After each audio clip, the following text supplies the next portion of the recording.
Subscribe करें हमारे channel को और रेगुलर अपडेट पाने के लिए बेल आइकन को प्रेस करना ना भूलें। Hello everyone, welcome to business group of commerce.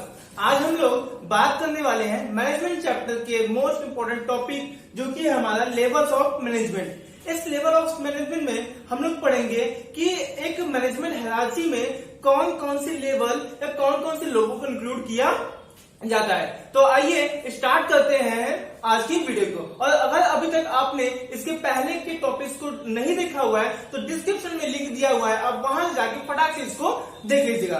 तो आइए स्टार्ट करते हैं लेवल्स ऑफ मैनेजमेंट की। जब हम बात करते हैं लेवल्स ऑफ मैनेजमेंट, इसका मतलब क्या है कि जो आपके ऑर्गेनाइजेशन में जो हायरार्की होती है, हायरार्की का मतलब क्या है कि जो भी सुपीरियर सबऑर्डिनेट्स होते हैं उनको हम कितने लेवल्स में डिवाइड कर सकते हैं। तो वैसे हर एक ऑर्गेनाइजेशन अपना अलग लेवल्स ऑफ मैनेजमेंट डिसाइड कर सकती है, बट नॉर्मली अगर हम बात करते हैं तो हर एक ऑर्गेनाइजेशन में 3 लेवल्स पाए जाते हैं, जिसमें कि पहला होता है टॉप लेवल, देन सेकेंड होता है मिडिल लेवल एंड थर्ड जो है जिसको हम ऑपरेशनल लेवल या लोअर लेवल भी कहते हैं। लेवल्स ऑफ मैनेजमेंट यही 3 होते हैं। जब हम बात करते हैं टॉप लेवल मैनेजमेंट की, तो टॉप लेवल में क्या होता है, तो चेयरमैन, एमडी, सीईओ यानी chief executive officer, chief operating officer, chief account officer, managing director, board of directors, इन सबको हम टॉप लेवल में इंक्लूड करते हैं। और जब हम बात करते हैं मिडिल लेवल में, तो मिडिल लेवल में जो डिपार्टमेंटल हेड्स होते हैं या जो डिप्टी डिपार्टमेंटल हेड्स होते हैं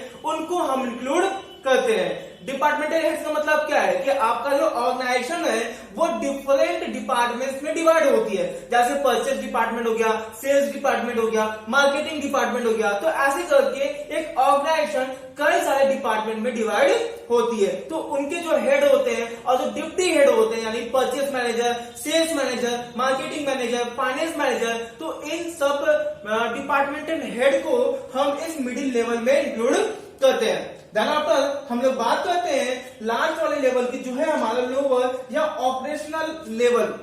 इसमें क्या होता है, तो जो फोरमैन होते हैं, सुपरिटेंडेंट होते हैं और सुपरवाइजर होते हैं, इनको हम इंक्लूड किया जाता है। अब थोड़ा सा और डिटेल में बात करते हैं। जब हम टॉप लेवल की बात करते हैं तो टॉप लेवल में जो लोग आते हैं उनका काम क्या होता है, उनका काम क्या होता है कि आपके ऑर्गेनाइजेशन के लिए पॉलिसीज को बनाना, डिसिप्लिन को बनाना, उसका ऑब्जेक्टिव क्या है, ये सारी चीजों को डिसाइड करना आपका टॉप लेवल मैनेजमेंट में इंक्लूड होता है। ये क्या करते हैं, आपके ऑर्गेनाइजेशन के लिए ओवरऑल पूरा एक स्ट्रक्चर प्रिपेयर करते हैं, क्या कैसे करना है, कब करना है, ये सारी चीजें जो है वो टॉप लेवल मैनेजमेंट डिसाइड करता है। टॉप लेवल मैनेजमेंट ये सारी चीजें डिसाइड करने के बाद अपनी चीजों को मिडिल लेवल को बता देता है। अब मिडिल लेवल मैनेजमेंट क्या करते हैं, ये इनके द्वारा बताई हुई बातों को इंप्लीमेंट करवाने का या कैसे उसको अचीव करना है। इन्होंने क्या किया, इन्होंने क्या है प्लानिंग कर दिया, इन्होंने क्या है एक टारगेट सेट कर दिया कि भैया आपको ये काम करना है।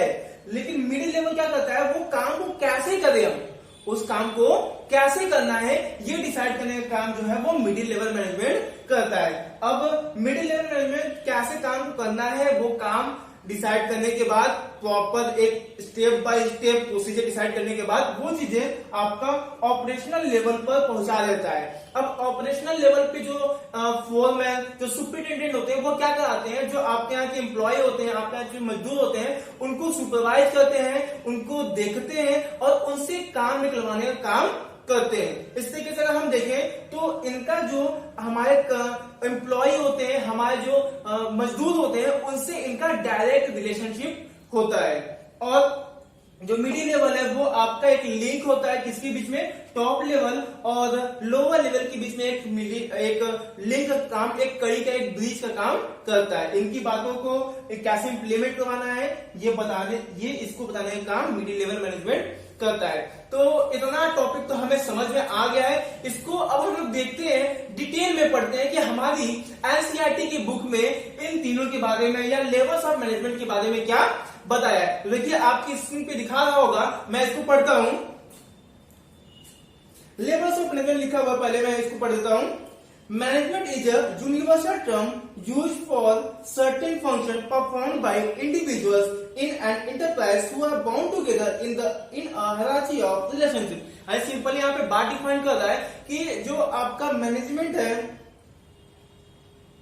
वो क्या है, यूनिवर्सल टर्म है।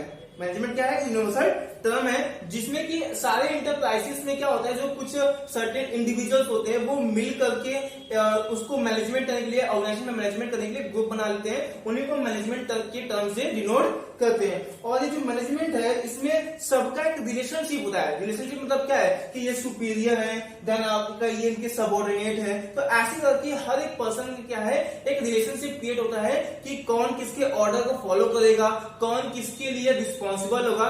तो ये एक रिलेशनशिप क्रिएट होती है आपके ऑर्गेनाइजेशनल मैनेजमेंट में। देन आफ्टर बोल रहा है every individual in the hierarchy is responsible for successful completion of a particular task। यानी वही हमने बताया कि हर एक इंडिविजुअल जो होता है वो एक पार्टिकुलर काम के लिए रिस्पॉन्सिबल होता है कि अगर वो काम हो जाए तो भी उसको शाबाशी मिलती है, अगर वो काम नहीं फुलफिल हुआ है तो उसको एक से पनिशमेंट भी मिल सकती है, या उसको डिमोटिवेशन या फिर किसी डिमोशन भी हो सकता है। देन आफ्टर आप लोग बोल रहा है to be able to fulfill that responsibility, he is assigned a certain amount of authority or the right to take a decision। यानी उस रिस्पॉन्सिबिलिटी को, यानी जो आपके यहाँ एम्प्लॉय है, जो मैनेजर है, उसको जिस काम के लिए रिस्पॉन्सिबल बनाया गया है उस काम को फुलफिल करने के लिए उसको कुछ अथॉरिटी, उसको कुछ पावर्स भी प्रोवाइड की जाती है। This binds individual as superior and subordinate and gives rise to different level in the organization।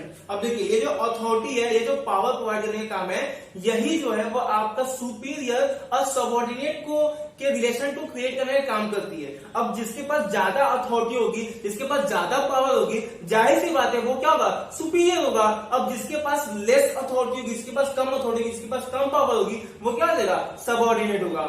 अब अगर हम टॉप लेवल की बात करें, जैसे चेयरमैन, सीईओ की बात करें, तो इनके पास क्या है, ज्यादा पावर होती है, तो इसलिए ये टॉप लेवल मैनेजमेंट आते हैं। इनके पास क्या है, इससे कम पावर होती है, इसलिए मिडिल लेवल में आते हैं। और सबसे कम पावर किसके पास होती है, लोअर लेवल के पास होती है। तो ये जो सुपीरियर सबऑर्डिनेट का रिलेशनशिप क्रिएट होता है, इसका बेस क्या होता है, अथॉरिटी होता है। जिसके पास हायर अथॉरिटी है वो सुपीरियर, जिसके पास कम अथॉरिटी है वो सबऑर्डिनेट हो जाएगा। आगे देखिए क्या बोल रहा है, Generally speaking, there are three levels in the hierarchy of organization। वही 3 levels होते हैं, top level, middle level and lower level. देखिए टॉप लेवल में क्या बोल रहा है, इसको देख लेते हैं।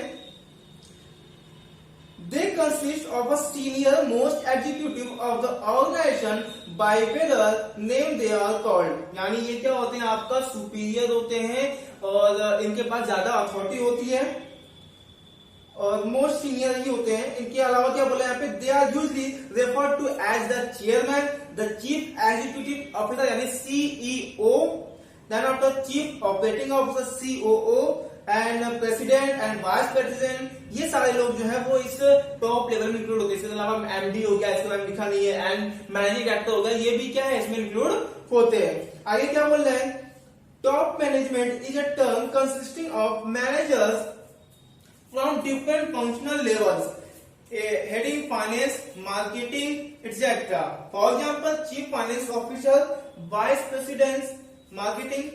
यानी क्या होता है कि जो आपका यहाँ पे एक पार्टिकुलर सेक्शन के जो हेड होते हैं, जैसे हम बात करते हैं चीफ ऑपरेटिंग ऑफिसर की, तो ये जितने भी कार्य होते हैं, जितने भी फंक्शन परफॉर्म होते हैं आपके ऑर्गेनाइजेशन में, वो उसका चीफ होता है। जब हम बात करते हैं चीफ फाइनेंस ऑफिसर, तो आपके ऑर्गेनाइजेशन में जो भी फाइनेंस रिलेटेड टर्म होता है ये इनके चीफ होते हैं। जब हम बात करते हैं चीफ अकाउंट ऑफिसर, तो ये क्या होता है, आपके ऑर्गेनाइजेशन में जितना भी अकाउंट से रिलेटेड वर्क होता है तो ये उसके चीफ होते हैं। तो बोला गया है कि आपका एक पार्टिकुलर सेक्शन से रिलेटेड जो भी चीफ होते हैं, जो भी हेड होते हैं, वो आपका कहाँ इंक्लूड होता है, इस टॉप लेवल में इंक्लूड होती है। एक चीज आप कंफ्यूज मत होइएगा कि यहाँ पे भी हेड की बात होती है और यहाँ पे हेड की बात हमने अभी बताई है। तो यहाँ पे जो हेड होते हैं ना वो डिपार्टमेंट के हेड होते हैं। अच्छा, प्रोडक्शन मैनेजमेंट का हेड हो गया, सेल्स का हेड हो गया, तो वो इसमें इंक्लूड है। लेकिन ये ओवरऑल फाइनेंस की बात कर रहा है, ओवरऑल मार्केटिंग की बात कर रहा है, तो इसके जो हेड है वो टॉप लेवल में आते हैं, जो कि जनरली पूरे ऑर्गेनाइजेशन में केवल एक ही होता है। आगे बोल रहा है यहाँ पे, फॉर एग्जाम्पल चीफ, ये तो हो गया। Their basic task to integrate, discern, element and coordinate the activity of different departments according to the overall objective of the organisation, यानी ये क्या करते हैं, ओवरऑल ऑर्गेनाइजेशन का जो ऑब्जेक्टिव है उसको अचीव करने के लिए ये काम करते हैं। आगे क्या बोला है, this top level managers are responsible for the welfare and survival of the organisation. ये जो आपका मैनेजर्स होते हैं टॉप लेवल में, ये किसी भी ऑर्गेनाइजेशन के वेलफेयर यानी उसके कल्याण के लिए, उसके अच्छे के लिए और उसके सर्वाइवल के लिए रिस्पॉन्सिबल होते हैं। आगे क्या बात बोली गई यहाँ पे, they analyze the business environment and its implication for the survival of the firm. They formulate overall organization goals and strategy for the achievement. They are responsible for all the activity of the business and for its impact on society. The job of the top level manager is complex and stressful, demanding long hours and commitment to the organisation. देखिएगा सबसे जो most difficult work होता है वो top level management का ही होता है। क्यों? क्योंकि ये जैसा भी डिसाइड करेंगे वैसा ही ये सारे लोग ऑर्गेनाइजेशन में सारे लोग काम होते हैं। तो इसलिए कहते हैं जो टॉप लेवल मैनेजमेंट को थोड़ा इनका जो काम है वो डिफिकल्ट होता है और स्ट्रेसफुल होता है। वैसे थोड़ा जल्दी से इसका भी पढ़ लेते हैं, मिडिल लेवल मैनेजमेंट का क्या बात बोली गई है। सिंपली हम बात करेंगे तो मिडिल लेवल का सिंपल इतना काम है कि जैसा ऑब्जेक्टिव उन्होंने डिसाइड किया है उस ऑब्जेक्टिव को अचीव करने के लिए क्या काम हो सकता है वो मिडिल लेवल का होता है। ब्रीफ में देख लेते हैं मिडिल लेवल में क्या बताया गया है। Middle level is the link between top and lower level management. बताया हमने ये क्या लिंक काम करता है इनके और इनके बीच में। They are subordinate to top level and superior to the first line managers. ये क्या होता है, ये इनके लिए क्या, ये सबऑर्डिनेट हो गया बट इनके लिए क्या है, सुपीरियर काम करते हैं। They are usually known as divisional head. हमें बताया ये डिविजनल हेड यानी डिपार्टमेंटल हेड होते हैं। जैसे आपका प्रोडक्शन मैनेजर या सेल्स मैनेजर, ये सब क्या है आपका मिडिल लेवल मैनेजमेंट आते हैं। आगे क्या बोल रहा है, management Middle management is responsible for implementing and controlling plans and strategy developed by top management। ये किस लिए रिस्पॉन्सिबल होते हैं, तो मिडिल लेवल ये इसलिए रिस्पॉन्सिबल होते हैं कि इम्प्लीमेंटेशन यानी जो उन्होंने बताया है, जो पॉलिसी उन्होंने बनाई है, क्या उसको इम्प्लीमेंट या उसको क्रियान्वित किया जा रहा है या नहीं, इसके लिए ये रिस्पॉन्सिबल होते हैं। At the same time, they are responsible for all the activity of first-time managers. Their main task is to carry out the plans formulated by the top managers. For this, they need to interpret the policies framed by top management, ensure that their department has the necessary personnel, assign necessary duties and responsibility to them, motivate them to achieve desired objective and cooperate with other departments for the smooth functioning of the organization. At the same time, they are responsible for all the achievement of first line activity of the first line manager। देखिए होता क्या है कि जो आपका top level management जो भी policy बनाती है उस पॉलिसी को इंप्लीमेंट कराने का जो काम है वो हमारे मिडिल लेवल मैनेजमेंट करता है, वो हमारा मिडिल लेवल। और ये अपने डिपार्टमेंट, क्योंकि ये तो क्या होते हैं आपके डिपार्टमेंट के हेड होते हैं, होता है ना, ये आपके डिपार्टमेंट के होते हैं। तो उस पर्टिकुलर डिपार्टमेंट में क्या हो रहा है, कैसे हो रहा है, कौन ठीक से काम कर रहा है नहीं कर रहा है, तो उन सब की रिस्पॉन्सिबिलिटी होती है इन्हीं डिपार्टमेंटल हेड के पास होती है।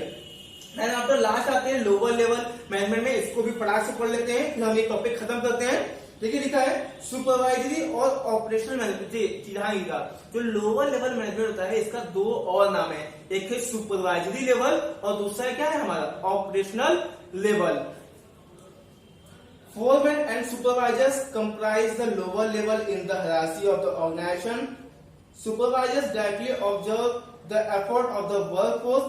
सुपरवाइजर क्या करते हैं, वो डायरेक्टली निगरानी देते हैं। सुपरवाइजर यानी क्या करते हैं कि जो आपका जो एम्प्लॉय जो वर्कर काम कर रहा है उसके ऊपर डायरेक्ट अपनी निगरानी रखने का काम करते हैं। This authority and responsibility is limited by the top management. ये जो कितना किस की वो आपका देखना है, किसका सुपरविजन करना है, ये जो अथॉरिटी है वो डिस्क्राइब किया किसके द्वारा, टॉप लेवल मैनेजमेंट के द्वारा ही होती है।